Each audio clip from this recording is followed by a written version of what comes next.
I got to Megan's house an hour early. I couldn't help it. I'd been awake since 5, checking the cake box every 10 minutes to make sure the ribbon hadn't come loose. $175. Sugar and Spice Bakery on Telegraph. Strawberry layers with candied rose petals, just like she used to beg me to make when she was 12. Except I can't bake like I used to, and she's 45 now, so store-bought would have to mean the same thing. I remember, I love you, happy birthday. She opened the door, and my stomach sank before she even spoke. That look, not anger, not annoyance, worse, that flat, tired look you give a telemarketer, like I was selling something she didn't want and never asked for. Happy birthday, sweetheart. I held up the box, gold ribbon catching the afternoon light. Just set it in the kitchen, Mom. She stepped aside without looking at the cake, without looking at me. I walked past her into that beautiful living room, the one with floor-to-ceiling windows overlooking the Oakland Hills. Gray sectional, marble coffee table, custom built-ins. The house I'd helped them buy 5 years ago with a check for $135,000. My hand had shaken so badly at Wells Fargo that the manager, a kind woman named Lisa, had brought me water. That's a lot of love, she'd said, watching me sign. Yes, I'd thought, it is. I thought we could do candles after dinner, I said now, trying to sound light. Dylan could grill some. We need to talk. Megan's voice was flat. Before people get here. My nurse instincts kicked in, that sixth sense you develop after 40 years in the ER, the tone that means bleeding, crashing, code blue.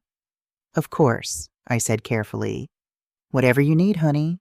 She stayed standing. I sat on the sectional, hands folded in my lap like I was waiting for test results. I've been thinking about what would actually make me happy, she said. Slow, deliberate, like she'd practiced this. And it's not gifts. It's not trips or jewelry or any of that. Then tell me what you want. I leaned forward. A weekend away? We could go to that spa in Carmel you liked. Mom, she cut me off. The one thing that would make me truly happy, she paused, looked me right in the eye, is if you just died. The room went silent. No cars outside, no birds, just that sentence, hanging in the air like smoke. I couldn't breathe. What? I mean it. Her voice didn't waver. I'm exhausted. Your phone calls 3 times a day. The texts at 6 in the morning about vitamins, the pop-ins whenever you feel like it. It would be so much easier if you were just gone. My hand started shaking. I thought about all those double shifts at Highland Hospital. 40 years of bloody scrubs and 12-hour nights so she could have dance lessons and summer camp and a college education that didn't bury her in debt like mine had buried me. I call because I care about you, I managed. Not to control you. You call to remind me I owe you. Her voice rose. You paid for things and now you hold it over me every single day. Every text about checking in is really just you keeping score. Megan, I want to be happy, Mom. And happy people don't have their 72-year-old mothers showing up unannounced 3 times a week. They don't get interrogated about every purchase, every decision. I don't want your advice anymore. I don't want to owe you for one more thing. Ever. Gravel crunched in the driveway. Dylan's Subaru. Megan's whole face changed, like flipping a switch. Let's not make a scene, okay? I don't want Dylan stressed before people arrive. You invited people? My voice came out small. To your birthday? Just a few friends. It's fine. The front door opened. Dylan came in with grocery bags, grinning that easy grin of his. Then he saw us, saw my face. The grin flickered. Janet! Hey, you're early. I was just leaving, I said, standing. My legs felt disconnected from my body. What? But we haven't even... Dylan looked at Megan, back at me. Is everything okay? Everything's fine. Megan's voice was bright now. Fake bright. Mom just needs to go. I stopped at the door, turned back. I never meant for you to feel managed, Megan. I just wanted you to feel supported. There's a difference. She didn't answer, just looked at me like I was a piece of furniture she'd stopped noticing years ago. The drive back to my apartment took 14 minutes. I know because I counted every light, every turn, saying them out loud to keep from screaming. Signal, merge, brake, park. Inside my little one-bedroom in Fruitvale, I sat at my kitchen table, the oak one I'd had since 1987, and pulled out a notepad. For a long time, I just stared at the blank page. Then I wrote, house. Under it, $135,000. I drew a box around those numbers, stared at them until they stopped looking like money and started looking like years of my life. Then I kept writing. Everything. All of it. College, UC Berkeley, 2001-2005. $38,000. 4 years of tuition help because Dad's child support doesn't cover it, Mom, and I really want to focus on my studies instead of working. Starter condo, Emeryville, 2009. $45,000 down payment. She'd cried when she saw the place, said she'd pay me back. Never did. Private high school, Bishop O'Dowd, 1997-2001. $72,000 because the public school wasn't safe enough, and all her friends were going there. Mortgage bailouts, 2020-2024. $14,500 8 different months when Dylan's teaching salary came up short. 8 different times I transferred money at 11 p.m. because the payment's due tomorrow, Mom, and we can't afford a late fee. Orthodontics for the twins. $8,400 new tires. Ours aren't safe. 1-800-Dazers HVAC repair. We're dying in this heat. 4,200 Megan's MacBook. I need it for work. 2,600 medical bills. Dylan's back injury. $5,000. I added it up 3 times, hoping I'd done the math wrong. Total, $434,500. $434,500. I sat back, stared at that number. A financial advisor had once told me something, back when I was 50 and trying to figure out retirement. He'd said, Janet, if you put even half of what you're giving your daughter into a basic index fund, you'd be looking at serious money by the time you're 70. I did the math now. Conservative estimate, 6% annual return. If I'd invested that money instead of giving it away, $587,000. $500,000. I felt sick. My phone buzzed on the table. Megan, please don't come back tonight. People are already here. Another buzz. Megan. We'll talk next week. Don't text Dylan about this. A third. Megan, you always blow things up. Just give me some space. I typed 3 different responses. Deleted all of them. Finally, okay. I set the phone face down. Outside my window, 23rd Avenue hummed with early evening traffic. A bus wheezed past. Someone was grilling. The smell of charcoal drifted through my window screen. Normal life. Everyone else just living their normal Tuesday. At 9 o'clock, I picked up my pen again. Wrote 4 lines. 1. Call the bank in the morning. 2. Ask about joint accounts. 3. Ask what can be separated. 4. Decide what is mine. I stared at that last line for a long time. Decide what is mine.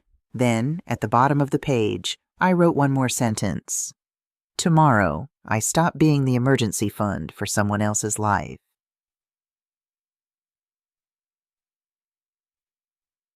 Morning came too early. I didn't sleep. Just laid there watching the ceiling fan go around, thinking about that number. $434,500. At 9:15 a.m., I called Wells Fargo. Good morning, this is Marcus. How can I help you? I have a joint savings account with my daughter. I need to close it and transfer all the funds to an account in my name only.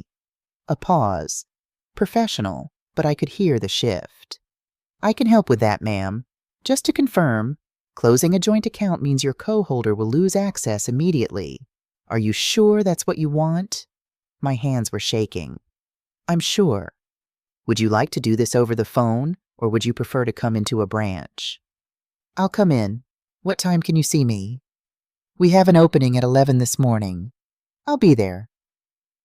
10. Robert Kim's office at the MacArthur Boulevard branch smelled like coffee and paper. He was maybe 40. Kind eyes, neat desk with a succulent plant and a photo of 2 kids in soccer uniforms. Mrs. Clark. He pulled up my account. I see you want to close a joint savings account. Current balance is $18,000. Before we go ahead with this, I need to ask, are you aware this might cause some friction with your co-holder? I'm aware. He studied me for a moment, then nodded. All right, let me walk you through the process. Forms, initials, signatures. Each one felt like closing a door. Done, he said finally. Your new account is active. The $18,000 is transferred. You'll have full control, and Ms. Megan Clark will no longer have access. I stood up. My legs felt steadier than they had yesterday. Mrs. Clark? Robert stood too. I say this in situations like these. If you're setting a boundary, it helps to communicate it clearly, preferably in writing, not in anger. Just advice from someone who sees these things. Thank you, I said. I will. In the parking lot, I sat in my car for a full minute before turning on my phone. It exploded. Megan, did you just empty our account? Megan, the mortgage is scheduled to autopay tomorrow. What are you doing? Megan, Mom, answer me. I typed slowly, carefully. I moved the emergency fund back to my name. That account was for emergencies, not regular bills. If you need help with a payment, we can discuss terms and put them in writing. Send. 10 seconds later, my phone rang. Dylan. Janet, hey, listen. The house payment is scheduled for tomorrow morning and the account's showing 0. This is a serious problem. Can you please just transfer the money back? We'll figure this out later, but right now... Dylan. I kept my voice calm. Nurse calm. That emergency money was always mine. I've closed the account. If your mortgage depends on it, you'll need to find another source. This is a really bad time to pull something like this. His voice went tight. The auto pay is going to bounce, and Megan's already freaking out, and it's not pulling something, it's a boundary. You're on the mortgage too. If this payment fails, it hurts your credit just as much as ours. I co-signed that loan, Dylan. I didn't sign up to be your backup plan every month. If you need my help with a payment, we can draft an agreement and both sign it. But I'm done just transferring money whenever you ask. Silence. Then Nev. Can you cover this 1 month, please? Then we'll talk about AI, whatever you want to talk about. No. Jesus Christ, Janet. Starting today, money is money, not a given, not air. I hung up. Megan called immediately. I let it go to voicemail. Listened to it in the parking lot, hands gripping the steering wheel. You are cruel. You know that? You love your spreadsheets and your ledgers more than you love me. If we lose this house because of you, I hope you're happy. This is on you, Mom. This is all on you. I deleted it. Drove home. Made tea. Sat at my table and called Reverend Patricia Hayes, the woman who'd married me and Robert 38 years ago, who'd buried him 8 years back, who'd been my friend through all of it. Janet, I was just thinking about you. How are you, honey? Patricia, I need a lawyer. Family law. A long pause. What happened? I told her enough. Not everything, just enough. When I finished, she was quiet for a moment. Then, Bill Strauss. He's former military, JAG lawyer. Does family law now? Goes to First Presbyterian. Good man. Fair. I'll text you his number. Thank you. Janet? Her voice softened. Are you absolutely sure about this? I looked at my notepad. The numbers in their boxes, the receipts I'd pulled from my files, now spread across the table like evidence. Patricia, I've never been more sure of anything in my life. Monday morning, 10 a.m., Bill Strauss's office. The man who stood to shake my hand was about 60, gray suit, calm gray eyes. Former military, Patricia had said. You could tell, the way he stood, the way he listened. Mrs. Clark, have a seat. Tell me what brings you in. I slid the title deed across his desk. I'm a co-owner on my daughter's house. She told me last week that her birthday wish was for me to die. I closed our joint account. Their mortgage just failed. I need to know what my legal rights are. He picked up the deed, studied it. You're not just a co-signer on the mortgage. You're listed as a co-owner on the title. That's significant. What does that mean? It means you have leverage. He pulled out a legal pad. How much did you put into this property?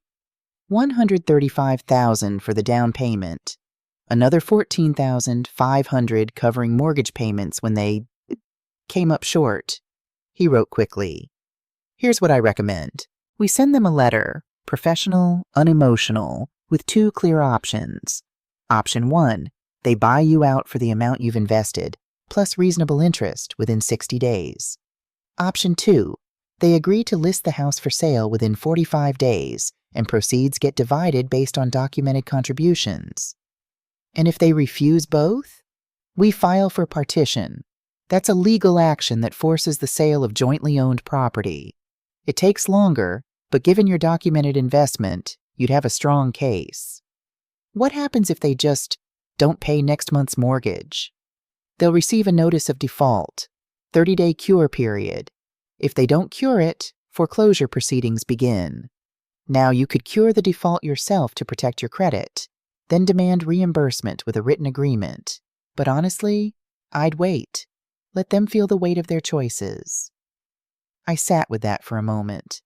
How fast can you draft the letter? I can have it ready today. Courier delivery tomorrow morning. Do it. Wednesday afternoon. My phone rang. Dylan. Janet, we got your lawyer's letter. Come on, this is extreme. We're family. We don't need lawyers for this. All legal questions need to go through Bill Strauss now. Can we just talk? As family? Please? I can refinance in a couple months, get your name off the mortgage, and... 2 months is just another delay, Dylan. Choose option 1 or option 2 by the deadline in the letter. You're going to blow up our lives over this. Megan's devastated. The twins are asking questions. I'm not blowing anything up. I'm asking you to make an adult choice. Buy me out or agree to list the house. Those are both reasonable options. You don't have to be this hard. I have to be this clear. I hung up. Thursday. Text from Megan. Got your letter. This is revenge dressed up as legal paperwork. You want to humiliate us in front of everyone. I didn't reply. Another text. We don't need a lawyer, Mom. We need a mother. I set the phone down. Walked away. Friday morning. I booked a trip. Switzerland. 10-day senior walking tour around Lake Lucerne. $2,400. Plus an add-on. Private consultation with Dr. Rebecca Foster, an American financial advisor who works with expat retirees in Zurich. $850. I needed distance. I needed clarity. I needed to figure out who I was when I wasn't being someone's emergency contact. Departure. Next Tuesday. Saturday. 10 days after I closed the account. Dylan called, panicked. The bank sent a notice of default. 30 days to cure or they start foreclosure proceedings. Janet, please. Then cure it. With what money? You took our emergency fund. That was my emergency fund, Dylan, and you need to figure this out. You're really going to let us lose this house? I'm going to let you make adult decisions. You have options. Use them. Sunday. Reverend Patricia called. Megan came to church this morning. She was crying in the parking lot. Says you've declared war on her. I sent her clear options, Patricia. That's not war. That's boundaries. She's struggling. So am I. For 45 years, I've put my oxygen mask on her first. I'm suffocating. A long pause, then quietly. I'm proud of you, Janet. That made me cry. Monday morning, I was packing for Switzerland when my phone rang. Unknown number. Mrs. Clark, this is Robert Lang from the Mortgage Servicers Legal Department. We've noted some changes in payment patterns on the property at 4782 Piedmont Avenue. We need to speak with you about. Direct all questions to my attorney, William Strauss. I gave his number. Hung up. My hands didn't shake. That night I wrote in a small notebook I'd bought for the trip. Rules for the rest of my life. 1. Do not give money under pressure. 2. Do not fix problems I didn't create. 3. Do not lend without written terms. 4. Do not apologize for protecting myself. I taped it inside the front cover. Tuesday morning, 6 a.m. SFO Airport. My phone showed 47 missed calls. I turned it to airplane mode. Watched Oakland disappear beneath the clouds. Somewhere down there, Megan was panicking. Dylan was scrambling, and for the first time in 45 years, it wasn't my emergency to fix.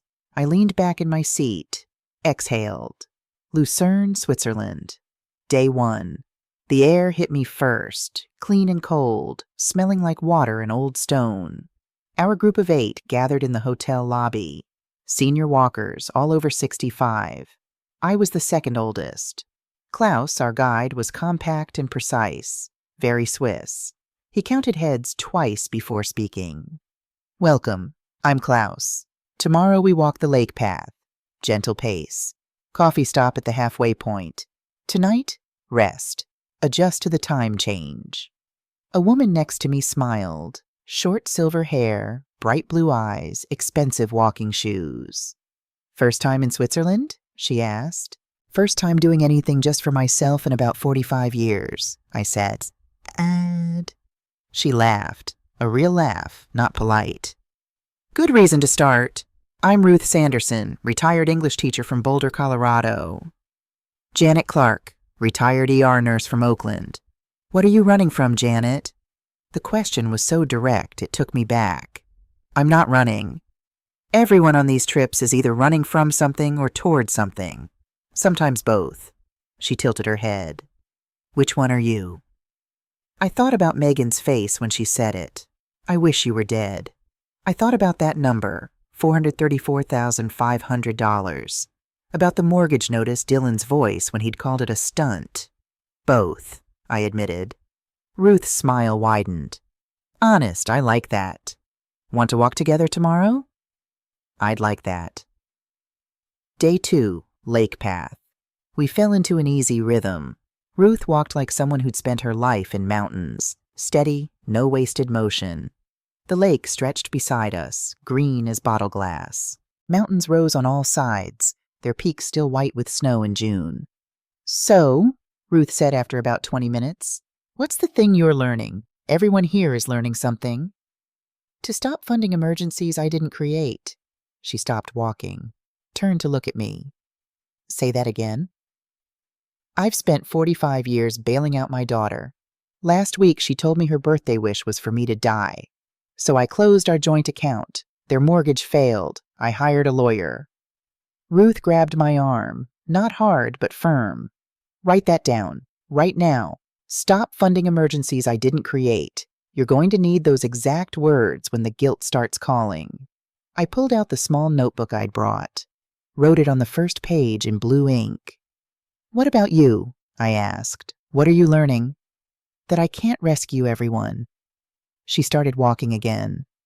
I spent 30 years teaching high school English, another 10 years trying to save my son from his own bad decisions. Bail money, rehab money, rent money, finally realized he doesn't want saving. He wants enabling. The word hit like a slap. Enabling. How many times have you bailed her out? Ruth asked. I stopped counting at 20. And has it helped? No, she just expects more now. Then you're not helping Janet. You're participating in her dysfunction. You're teaching her that consequences are optional. We walked in silence for a while. A cyclist passed us, calling out Grüezi in greeting. The sun felt warm on my shoulders. Your phone's buzzing, Ruth said, pointing to my jacket pocket. I pulled it out. 17 missed calls, 12 from Megan, 5 from Dylan. You know what airplane mode is for? Ruth said. This exact situation. I turned the phone completely off. Better, Ruth said. Now you can actually be here.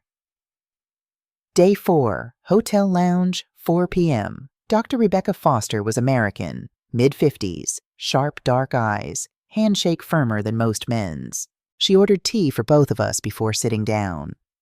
Janet, tell me where you are financially. No shame, no judgment, just facts. I handed her the notes I'd prepared. Current assets. Savings, $105,000. 401k IRA, $195,000. Apartment, paid off, $280,000. Total $580,000 monthly income. Or a pension, $2,800. Social Security, $1,950. Total $4,750 monthly expenses, $2,800. She studied the numbers for a long time, then looked up. You're not poor, Janet, but you've been acting like someone with unlimited resources to rescue other people. I wanted to help my daughter. How much have you given her? Total. Best estimate. I swallowed. $434,500. Over 45 years. Rebecca set down her pen. Say that number again, please. $434,500. And how much of that has been repaid? None. How much of it was formalized in writing? Loan agreements? Repayment terms? None. She leaned back in her chair. Janet, you didn't help your daughter. You enabled her to never learn how to manage money. And now you're 72 years old with $580,000 in assets when you could easily have over $1 million. The number stung, because it was true. What should I do now? First, stop the bleeding. No more emergency funds. No more bailouts. Period. She drew a quick diagram on hotel stationery. Second, we build a proper allocation. 12 months of expenses in high-yield savings. That's about $34,000. The rest split. 60% in conservative bonds, 40% in dividend-paying stocks. You take a modest draw each month, maybe $200 to supplement your income. And if I do this, in 10 years with modest growth, 4, maybe 5% annually, you could reach $720,000. Maybe more if you stay disciplined. My throat tightened. What if my daughter never speaks to me again? Rebecca's eyes softened. It was the first time she'd looked anything other than professional. Then you'll have $720,000 to live on, and you won't spend your final years worrying about money. But Janet? She leaned forward. She will speak to you. People respect boundaries far more than they respect doormats. It might take time, but she'll come around. And when she does, your relationship will be healthier than it's ever been. I've been a doormat. You've been a mother who loved without limits. That's beautiful.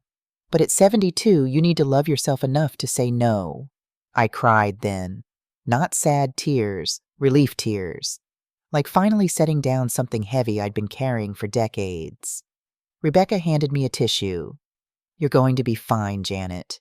Better than fine. Day 5, evening. Back in my room, I opened my laptop to check email. One from Wells Fargo. Statement available. Joint emergency account. Closed. I clicked it, scrolled through the last 6 months of transactions before I'd closed it. My blood went cold. April 12, 2400. Memo, Harley-Davidson payment, May 8th, 1-800. Memo, Serenity Med Spa, June 15, $3,200. Memo, Napa Valley Weekend, July 3rd, $2,100. Memo, Apple Store, iPad Pro, X2, August 27, Wyaza 900. Memo, Oakland Hills Golf Club, Dylan Porter membership. Total 11,400. I sat frozen, staring at that second one. Serenity Med Spa, fund $800. Botox, fillers, whatever the hell people get at med spas. The twins already had tablets. I'd confirmed it with their school principal when Megan had asked for money for school supplies last year. School-issued Chromebooks. Free. This wasn't falling behind on the mortgage. This was spending ahead, on luxuries, while telling me they were drowning. I stood up, paced the small hotel room, sat down, stood up again. Then I grabbed a pillow and screamed into it. A knock at the door. Ruth's voice. Janet? You okay? I opened the door. My eyes were probably red. I just found out my daughter spent my emergency money on Botox and golf memberships. Ruth stepped inside and hugged me. Not a polite hug, a real one. Good, she said into my shoulder. Now you know. Now you can stop feeling guilty. I ate ramen for months to pay her Berkeley tuition. And she spent your emergency fund on cosmetic procedures while lying to your face. Ruth pulled back, hands on my shoulders. That's who she is right now, Janet. The question isn't who she is. It's who you're going to be. I looked at the laptop screen. Those transactions. Someone who doesn't negotiate with people who lie to me. Good. Write that down too. Day 6, morning. I called Megan. My hands shook, but I kept my voice steady. She answered on the first ring. Mom! Oh my God, finally! We've been trying to reach you for days. I saw the bank statements. Silence. The joint account, the transactions, Botox, Harley payments, Napa Valley weekends. Mom, I can explain. That was emergency money, Megan, not fun money. Those were emergencies. You don't understand the pressure I'm under. I need to look professional for my clients. And Dylan works so hard, he deserves. You needed Botox more than paying your mortgage on time? You don't know what it's like. Her voice went shrill. All of Dylan's friends have motorcycles, and I can't show up to client meetings looking old and tired. The twins' iPads. Their school provides Chromebooks. I checked with the principal myself. 8 seconds of silence. I counted. So you're investigating me now? Going behind my back? I'm reading statements from an account I had legal access to. You spent $11,400 of my money on luxuries while crying to me about emergencies. Some people would call that fraud, Megan. Fraud? She was yelling now. You gave me access to that account. You wanted to feel needed. You wanted to be the hero. The words hit home. Because they were true. You're right, I said quietly. I did. I taught you that my love came with an open checkbook. That was my mistake. I'm correcting it now. By destroying us? The foreclosure is public, Mom. My clients are asking questions. People at church are gossiping. You're humiliating us. Then pay your mortgage. Sell the Harley. Skip the Botox appointments. Be an adult. I hate you! The scream was so loud I had to pull the phone away from my ear. I wish you had died on my birthday. At least then I'd get your life insurance money and could actually solve my problems. My blood turned to ice water. What did you just say? Silence. I could hear her breathing. Megan, you know about my life insurance? It's not a secret. Defensive now. Caught. You told me years ago you had a policy. I never told you the amount. More silence. Did you look through my documents? When I helped you with your taxes last year, I saw some papers in your file cabinet and what else did you see? Nothing. I just knew you had a $100,000 policy and I thought, if something happened to you, at least the twins would be financially secure. So when you said you wished I'd die, you'd already calculated what you'd gain. No! God, no, Mom, it wasn't like that. I was just angry and I hung up. Sat there shaking. 15 minutes later, I called Pacific Life Insurance. Mrs. Clark, how may I help you today? I need to change the beneficiary on my whole life policy. Policy number 847-2294-103. Keys clicking. I see it here. $100,000 death benefit. Current beneficiary is Megan Clark, your daughter. Who would you like to designate instead? Primary beneficiary, Children's Hospital Oakland Foundation, specifically their Childhood Cancer Research Division. Contingent beneficiary, a trust for my granddaughters, Sophie and Emma Clark. I'll establish the trust when I return to the States. Mrs. Clark, this is a significant change. Are you certain about this? My daughter told me she'd calculated what she'd get when I die. I will not reward that behavior. I understand. I'll process this change immediately. You'll receive confirmation via email within 24 hours. Thank you. I hung up, wrote in my notebook. Some gifts are earned, some are revoked. Day 7. Email from Bill Strauss. Janet. Update. The 30-day cure period expired yesterday. Megan and Dylan made no payment. The mortgage servicer has officially initiated foreclosure proceedings. Notice of default has been recorded with Alameda County. They now have 90 days to redemption, after which the property goes to auction. Auction currently scheduled for February 14th, 2025. M&D have contacted me 3 times asking if you'll cure the default. I've told them you'll only consider it with signed, written terms. They haven't provided anything in writing. Call when you're back in the States. Bill, I forwarded it to Dr. Foster. She replied within an hour. Don't cure it. Let the process run its course. You have all the leverage. Use it. Day 8. Dylan called. Janet, please, just this once. Cure the default and we'll sign anything you want. Anything. Put your proposed terms in writing. Send them to Bill Strauss. I'll review them. We don't have time for lawyers. The foreclosure clock is ticking. Then you should have sent terms last week when Bill first asked. We're trying to get a loan from my parents, but it takes time. That's an adult solution. Good. They're retired, Janet. They can't just come up with $150,000, then sell the Harley, cancel the golf membership, return whatever you can, figure it out. You're really going to let us lose this house? Let your granddaughters lose their home? I'm letting you experience the consequences of your choices. You have options. Use them. Click Day 9. Walking with Ruth. How are you feeling? She asked. Lighter, clearer. I paused. Guilty. The guilt means you're changing a pattern. That's normal. What if I'm being cruel? Ruth stopped walking, turned to face me. Cruelty is punishing someone for sport. Boundaries are protecting yourself from harm. Which one is this? I thought about it. Really thought. Boundaries. Then the guilt is just old programming. Ignore it. We walked past a small cafe where an elderly couple shared one dessert with 2 forks. They were laughing about something. I want that someday, I said. You can have it, but first you have to stop setting yourself on fire to keep other people warm. Day 10, last day in Lucerne. I sat by the lake alone, watching swans glide across the water, wrote in my notebook, things I've learned. Love without conditions. Help with conditions. Freedom requires both. Klaus found me there. You look different than when you arrived. I am different. Good.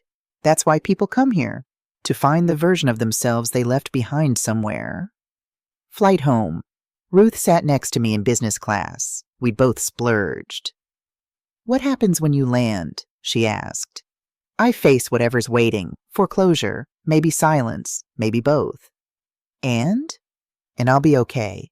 For the first time in decades, I'll actually be okay. She squeezed my hand. Write to me. Tell me how it goes. I will. The plane descended through clouds.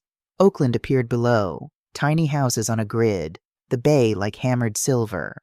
Somewhere down there, Megan was panicking. Dylan was scrambling. And it wasn't my emergency to fix. I exhaled. SFO Airport, Customs, Baggage Claim, BART. My phone, 73 missed calls. I turned it off again. My apartment, 9 p.m. I unpacked slowly, made chamomile tea, sat at my oak table, opened my laptop. Email from Bill sent 2 hours ago. Janet, M&D tried to get a loan. Denied, debt-to-income ratio too high. Dylan's parents declined to help. They're out of options. They've asked to negotiate. Are you willing to meet? I'd be present, of course. Auction is 67 days away. Let me know. Bill. I looked at my Switzerland notebook. At the rules I'd written. Typed back. I'll meet them. 1 hour maximum. You present. Public location. Reverend Patricia as witness. No yelling. If money gets discussed outside of the 2 options in your letter, I leave immediately. Set it up. Janet sent. Close the laptop. Tomorrow would bring whatever it brought. Tonight, I was just a 72-year-old woman who'd finally learned that no was a complete sentence. And for the first time in 45 years, that felt like enough. But tomorrow, I'd have to face Oakland again. Face Megan. Face whatever came next.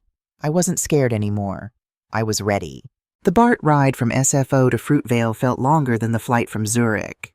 Oakland looked the same. Same streets, same faces, but I was different. Bill had already set up the meeting by the time I unpacked. 3 days after I got back. Wednesday, 2 p.m. The cafe was deliberately public. Awaken Coffee on Telegraph Avenue, all windows and bright light. Reverend Patricia sat at a corner table, hands folded like she was about to lead prayer. Bill Strauss beside her, leather portfolio closed. I arrived first. Ordered water, no ice. Sat with my back to the wall. An old ER habit. Always see the exits. Megan and Dylan came in exactly at 2. She looked thinner. Dark shadows under her eyes that no amount of Botox could fix. Dylan's shirt was wrinkled, his usual easy smile nowhere to be found. They sat across from me. Neither could hold my gaze. Patricia spoke first, her pastor voice. We're here to listen. All of us. No yelling, no accusations. Just honest conversation about a path forward. Bill opened his portfolio. All business. I've outlined 2 options in my letter. Option 1, you buy Janet out for $165,000 within 60 days. Option 2, you agree to list the house within 45 days, with proceeds divided based on documented contributions. I need to know, is either option feasible? Dylan cleared his throat. We tried to get a loan. 3 banks. All denied. Our debt-to-income ratio is too high. My parents said no. They're retired, living on a fixed income. We don't have $165,000. Then we discuss listing, Bill Sept said. Megan's voice cracked. If we list, where do we go? Rentals in decent school districts are $3,000 a month minimum. We can barely scrape together $2,400. That's not my problem to solve anymore, I said quietly. Her head snapped up. You really don't care if Sophie and Emma end up in some sketchy neighborhood? I care deeply, which is exactly why I'm teaching them that actions have consequences, that adults pay their bills before they buy motorcycles and Botox. Dylan flinched like I'd slapped him. You saw the statements, he said. Not a question. Every transaction. $11,400 in luxuries while you cried poverty to me. We didn't lie, Megan started. You told me you were drowning. You were spending ahead. I kept my voice level. There's a word for that, Megan. It's called fraud. Silence. The espresso machine hissed behind the counter. Patricia leaned forward. What would a path forward look like? For everyone? I looked at Bill. He slid a single sheet of paper across the table. Janet has agreed to one modification, Bill said. If you sign an agreement to list the house immediately, and I mean this week, and you agree to a fair market listing price with no games, she'll waive the 60-day buyout deadline. You can stay in the house until it closes, but you sign today, right now. Megan picked up the paper. Read it. Her hand shook slightly. We get to stay? Until it sells? Until closing day, Bill said. But you agree to the listing price I recommend. You agree to keep the house clean for showings. And you agree that Janet's share of proceeds, based on her documented $149,500 in contributions, which includes down payment and mortgage bailouts, comes off the top before anything else. Dylan looked at Megan. She looked at me. What are you going to do with your share? Megan asked, something in her voice, not quite accusation, but close. Not your concern. It is if you're just going to throw it away on... Megan! Patricia's voice cut like a knife. Stop talking. Right now. Megan's jaw tightened. She looked at the paper again. At Dylan. Back at the paper. Fine. Where do we sign? Bill produced 2 copies. They signed. I signed. Patricia witnessed all 3 copies. Real estate agent will contact you tomorrow morning, Bill said. Listing goes live by Monday. Do you understand the terms? We understand, Dylan said quietly. He stood. Megan stood. They left without looking back. Patricia touched my hand. You okay, honey? I will be. 2 weeks later. The house listed. $485,000. Good neighborhood. Good bones. Updated kitchen. Multiple offers came in within 3 days. Sold for asking price. All cash buyer. Closed in 28 days. Closing statement. March 15th. I read it 3 times to make sure I understood. Sale price, $485,000. Remaining mortgage, $298,000. Closing costs / fees, $19,000. Net equity, $168,000. Distribution, Janet Clark, $142,000. Down payment, plus documented mortgage contributions. Megan and Dylan Porter, $26,000. Bill called that afternoon. Wire transfers tomorrow morning. Congratulations, Janet. I sat at my kitchen table, staring at that number. $142,000. Not everything I'd put in, but enough. More than enough. Next morning, video call with Dr. Rebecca Foster. Janet, you look different. Good different. The house sold. I recovered $142,000. She smiled, a real smile, not a professional one. Let's add that to your current position. I pulled up my spreadsheet, hands only shaking a little. Current assets. Previous savings, $105,000. House sale recovery, $142,000. 401k IRA, $195,000. My apartment, paid off, $280,000. Total, $722,000, Rebecca nodded slowly. You're now in the top 30% of American women your age for net worth. How does that feel? Surreal. It's real, Janet. And if you stay disciplined, no more bailouts, no more emergencies, you could hit $1 million in 10 years. She paused. What about that studio apartment you mentioned? The rental property. It's small, needs work. Maybe worth $95,000? Sell it. Idle assets don't serve you. Convert it to working capital. 2 weeks later, studio listed and sold. Clean transaction. Cash buyer, no inspections. Closed in 21 days. Net proceeds, $95,000. I updated my spreadsheet with shaking hands. Total net worth, $817,000. I said it out loud to make it real. $817,000. At 72 years old, I was financially secure for the first time in my entire life. April and May, silence. No calls, no texts, nothing. But Reverend Patricia visited every Wednesday for tea. She asks about you, Patricia said one afternoon, at church. She won't text you first, but she asks how you're doing. How is she? Working. Full-time receptionist at a dental office in Hayward. Dylan took a second job coaching youth soccer on weekends. They're in a 2-bedroom rental. It's tight, but Patricia stirred her tea. They're managing. Good. Do you miss her? Every single day. But I don't miss the panic. The 2 a.m. calls. The guilt. Patricia nodded. That's growth, honey. Real growth. Mother's Day, May 11th. I found an envelope under my apartment door. No return address. Handwritten, not printed. 3 pages. I recognized Megan's handwriting. The same looping cursive she'd used since high school. Dear Mom, I won't insult you by saying I didn't mean what I said on my birthday. I did mean it. In that moment, I wanted you gone because seeing you reminded me that I was failing at being an adult. Every phone call, every text, every visit. I felt like a child being checked on, being graded, and I hated it. But instead of telling you that like a grown woman, I took your money and resented you for giving it. Dylan and I both work 2 jobs now. The twins share a bedroom for the first time in their lives. We eat a lot of pasta and rice, shop at grocery outlet. And you know what? We're okay. We're actually talking about money instead of just panicking and calling you to fix it. I don't know if you'll ever forgive me. I don't know if I deserve forgiveness. But I want you to know. I'm learning. Slowly. Badly. But I'm learning. Sophie and Emma ask about you every single week. If you're ever willing, I'd like to try again. With rules this time. With boundaries. With honesty. I'm so sorry, Mom. Love, Megan. I read it 3 times. Cried for 20 minutes. The ugly kind of crying where you can't catch your breath.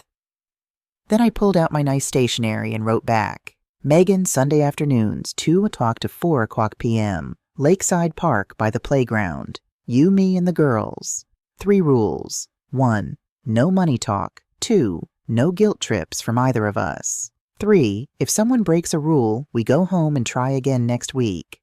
We start June 1st. Love, Mom, June 1st, 2025. Lakeside Park. 1:55 p.m. I spread an old quilt under an oak tree. Brought fresh strawberries in a Tupperware container. Not a $175 cake. Just simple fruit. Sophie and Emma saw me first. They came running across the grass, pigtails flying, shoelaces untied. Nana! They crashed into me with real hugs. No hesitation. No coaching from their mother. Megan hung back by the parking lot, watching. Nervous. I waved. She walked over slowly. Hi, Mom. Hi, sweetheart. We sat on opposite corners of the blanket at first. The twins filled the space between us with chatter about their new school, their shared bedroom. Emma takes up the whole bed. Their mom's job. She has to be nice even when people are mean. After 30 minutes, they ran off to the playground. Megan and I sat in silence, watching them swing. "They made you something," she said quietly, handing me a folded paper. Crayon drawing. 2 stick figures holding hands. Hearts everywhere. "We love you, Nana." My throat closed up. "It's perfect." More silence. Not uncomfortable, just careful. "I saw the insurance change," Megan said. "Pacific Life sent a letter before we moved, to the old address. I was going to tell you." "No, you weren't." She looked at me. "And you shouldn't have to. It's your policy, Mom. I deserved it." What I said about calculating. She stopped, started again. "God, I became a monster." "You became someone who learned that money was how I showed love. I taught you that. I taught you wrong. You taught me that love was infinite. I'm the one who abused it. I let that sit between us." "Can I ask you something?" I said as I said. "Anything. Are you happier now? With less money?" She watched Sophie push Emma on the swing. Thought for a long moment. "I'm clearer. I know exactly what we can afford and what we can't. I'm not lying awake at 3 a.m. anymore, wondering how to juggle everything.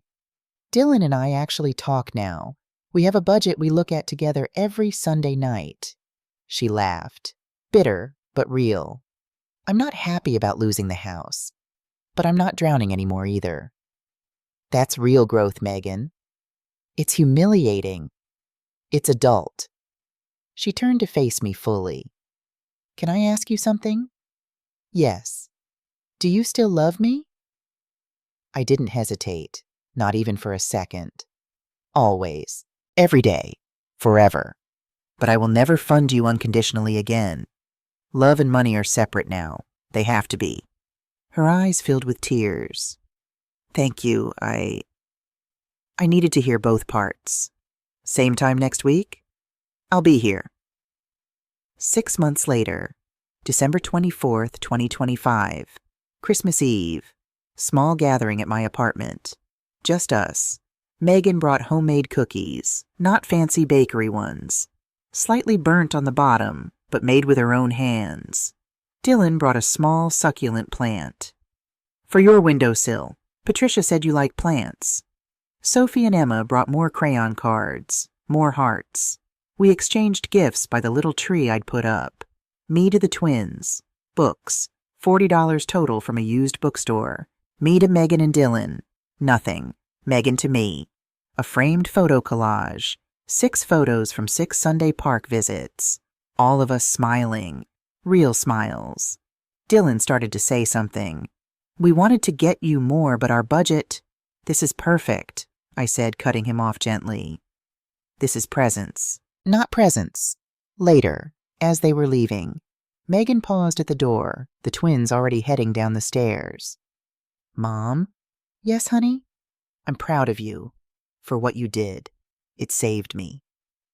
My chest felt full, like it might crack open. "I'm proud of you. For doing the work." We hugged. A real hug. The first real one in 18 months. When they left, I stood at my window and watched them get into their used Honda Civic. Watched Dylan buckle the twins into their car seats. Watched Megan look up at my window and wave. I waved back. After they left, I sat at my oak table, the one I'd had since 1987, opened my Switzerland notebook, the one with Ruth's advice and Dr. Foster's numbers and all my rules.